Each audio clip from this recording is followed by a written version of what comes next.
तुम्हारे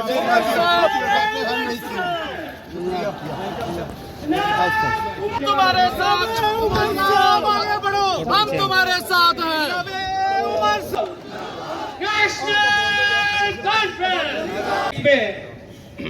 हमारे इधर आए तो हम उनका वेलकम करेंगे पगड़ियाँ पहना के। तो आप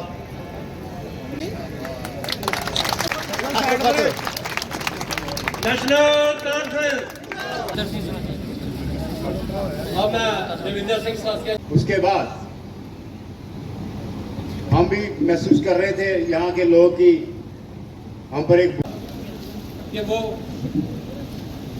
ये पावन धरती है ना, ये घोड़ा चलाते जैसे।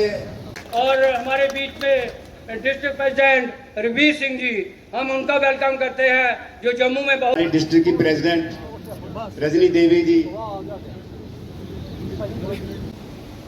जिस पावन धरती पर आज आप पधारे हैं, सांबा वालों को तो कभी बीच मोहन सिंह सराथिया साहब जी एक अच्छे पोइट हैं। जम्मू कश्मीर में जिस बेहतरी का हमें वादा दिया गया था, जिस नए जम्मू कश्मीर की बात हुई थी, जो नौजवानों के साथ, बुजुर्गों के साथ, यहाँ की माओं के साथ, बहनों के साथ वादे किए गए थे, वो वहीं के वहीं रह गए और आज हम यहाँ पे हैं। पार्लियामेंट इलेक्शन के बाद ये नेशनल कॉन्फ्रेंस का मेरा पहला जलसा है।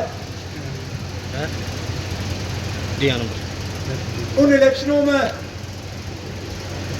कुछ नतीजे हमारे हक में गए,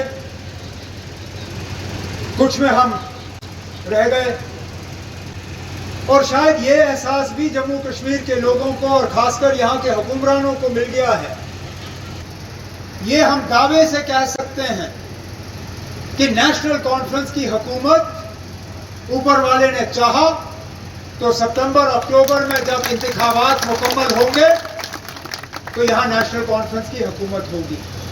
रह गए हैं उन कामों को हम पूरा करना जो है शुरू कर लेंगे, क्योंकि अफसोस होता है जब मैं यहाँ के हालात देखता हूँ जम्मू कश्मीर के, जब मैं विजयपुर बुरा सराथिया के हालात देखता हूँ, जब मैं यहाँ के नौजवानों के चेहरों पे मायूसी देखता हूँ, अफसोस से कहना पड़ता है कि मैं तो अपनी जगह सोच रहा था कि इस पार्लियामानी इलेक्शन के बाद दिल्ली में जो हमारे लीडर हैं वो थोड़ा संभल जाएंगे, क्योंकि जिन लोगों ने 400 पार की बात की थी,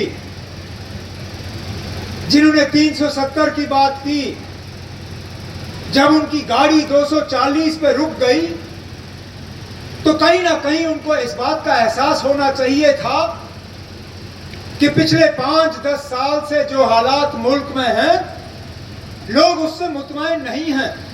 अगर हम यहाँ बुरा सराथिया की बात करें, अगर हम उन घरों की बात करें जो अपने नौजवान बच्चों को फौज में भर्ती होने के लिए तैयार करते थे, आज वो भी अग्निवीर स्कीम के नाम से परेशान हैं, कहते हैं कि इस स्कीम ने हमारा बेड़ा गर्क किया। देखें, पूरा बेल्ट, चाहे वो जम्मू कश्मीर का हो, पंजाब का हो, हरियाणा का हो, उत्तराखंड का हो, जहां जहां नौजवान फौज की तरफ जाते थे, जहां सबसे ज्यादा फौज में दाखिल होने का काम होता था, वहां सबसे ज्यादा नुकसान बीजेपी को उठाना पड़ा। 5 साल होने जा रहे हैं। उस वक्त यहां के नौजवानों को कहा गया था कि इनके रोजगार में अगर रुकावट है तो ये हल का झंडा है, अगर ये हल का झंडा हट जाएगा इनके रोजगार के दरवाजे खुल जाएंगे। आज 5 साल के बाद हम मजबूर होते हैं पूछने पे कि खुदारा हमें बताएं ना, कहां गए इनके रोजगार। मुल्क में सबसे ज्यादा बेरोजगारी अगर कहीं है तो जम्मू कश्मीर में है।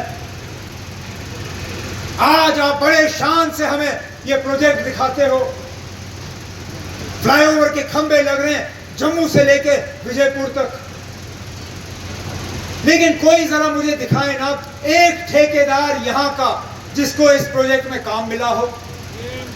आते हैं, बाहर से आते हैं, चले जाते हैं, हमारा हाल पूछने वाला कोई नहीं।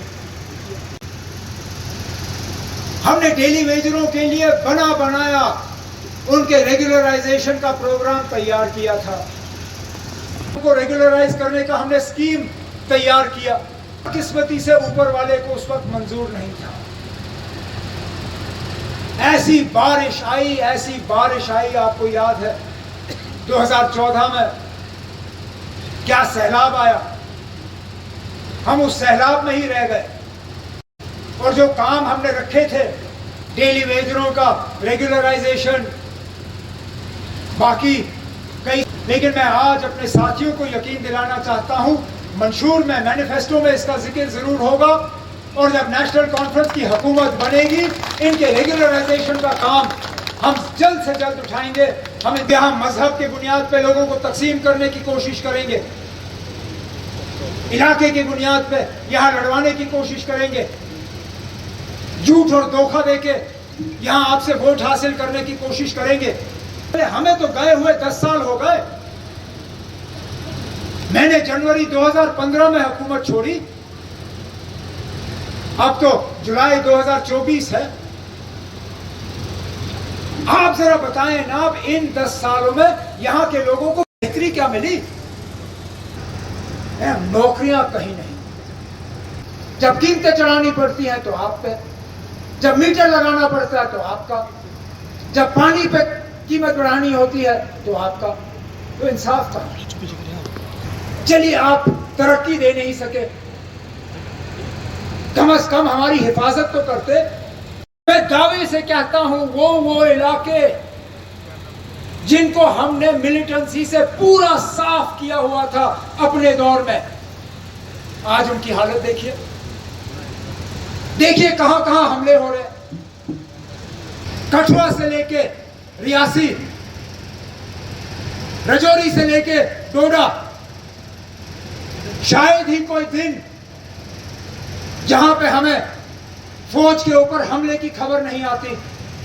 हालात बिगड़ गए हैं।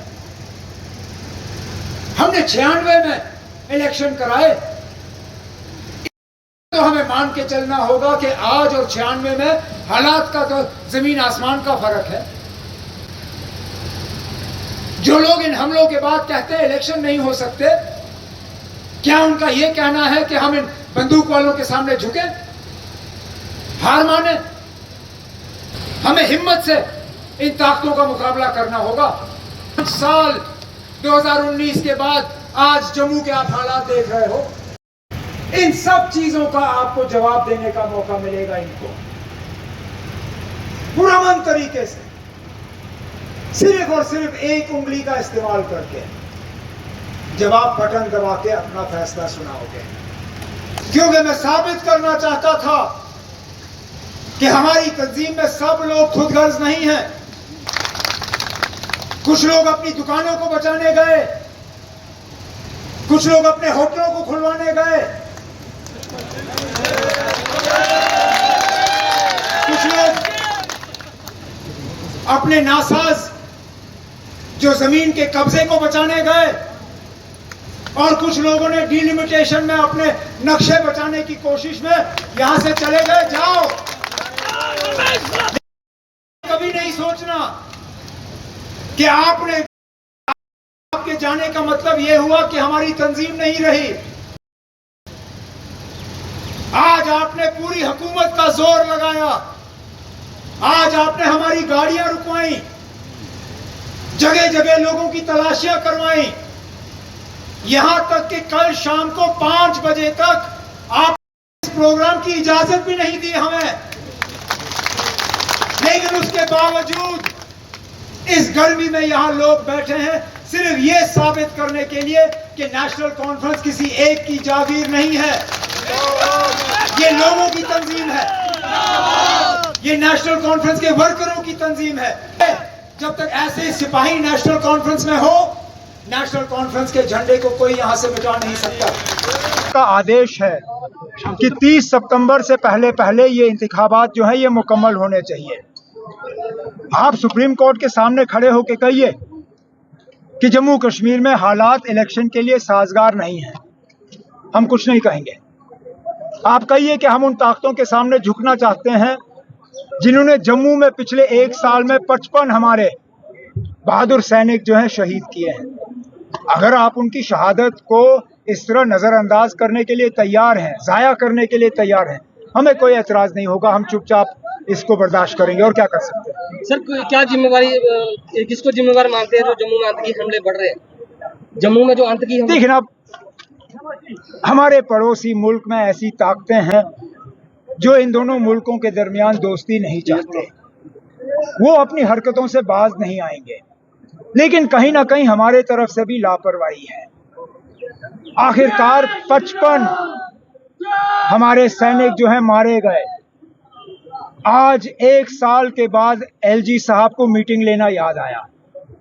उनको तो पहले दिन ये मीटिंग करनी चाहिए थी। उन्होंने इंतजार क्यों किया कि हम यहाँ से जो है उनके बारे में कहना शुरू करें और फिर ये मीटिंग रखी जाए। उनको तो पहले दिन से ये मीटिंग करनी चाहिए थी और हालात पे जो है काबू जो है करने की कोशिश करनी।